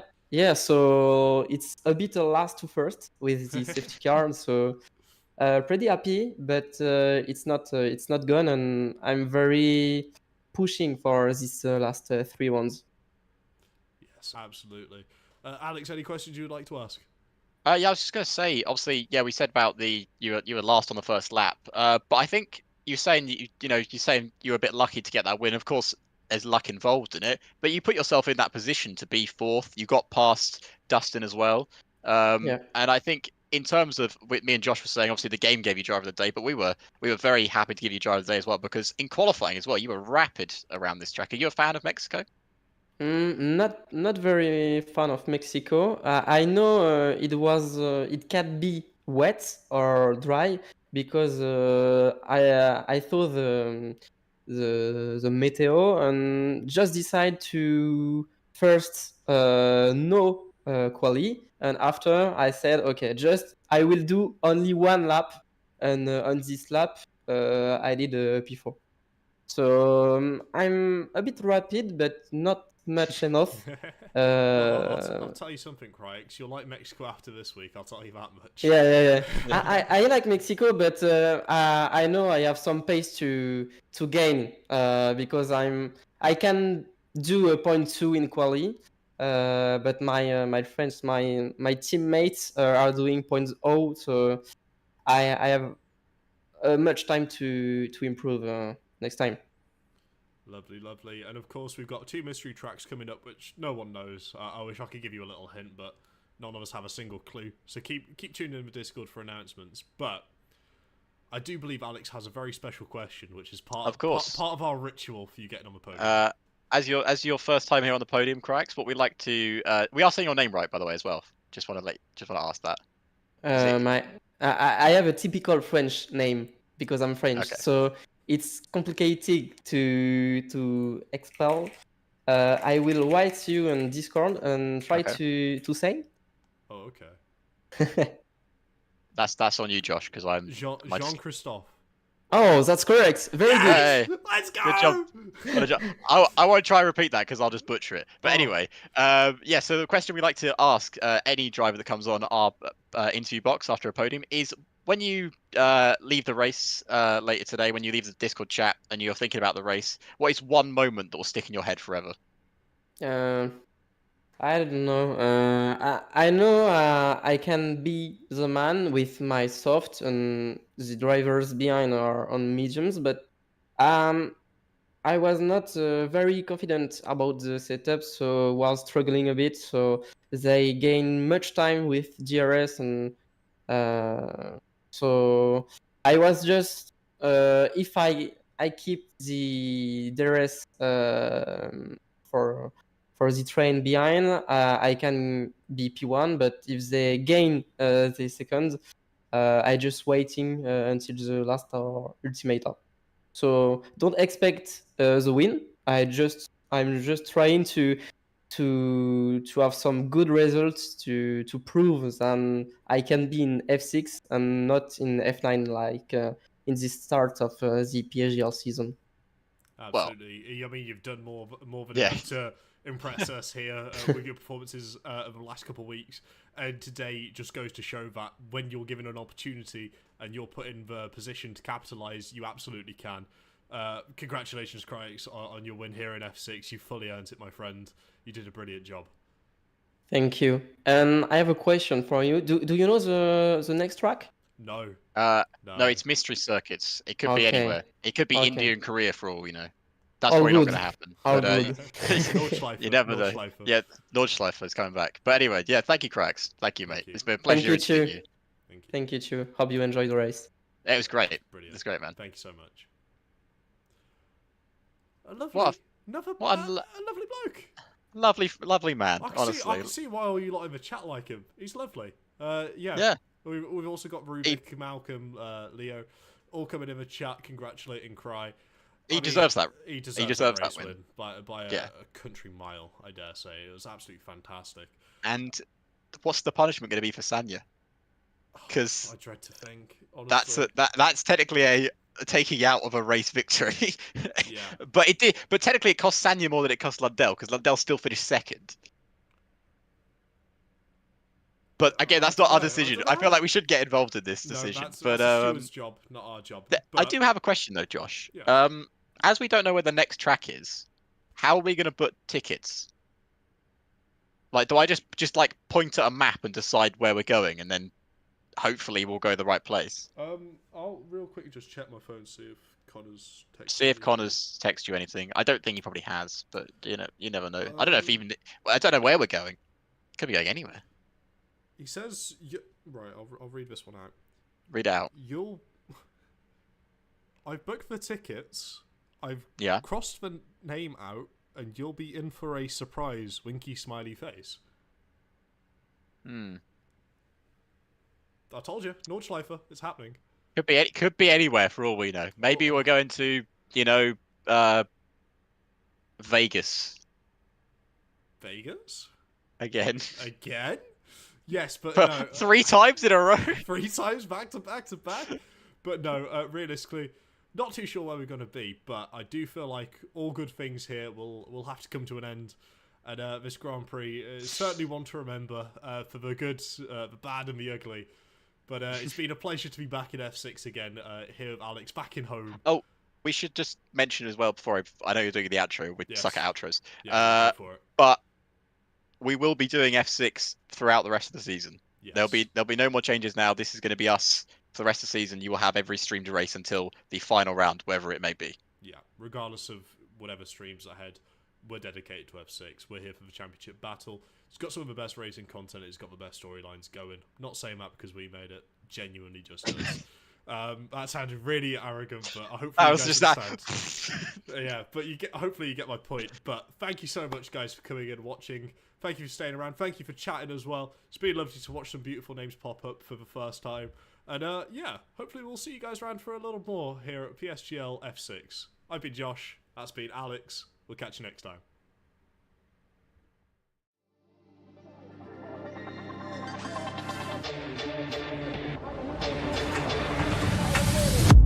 Desperately trying to hang on. He's got the inside off. Here he's through on the left-hand side. Pumps the apex, gets on the power nicely, and that is job done. You know what we're now. to the last couple of corners now. His finest drive, his greatest drive, and he's done it at the Circuit of the Americas. He returns to the top step of the podium. Once again, the GOAT is back. Jarno Opmeer wins the US Grand Prix in a stunning Grand Prix.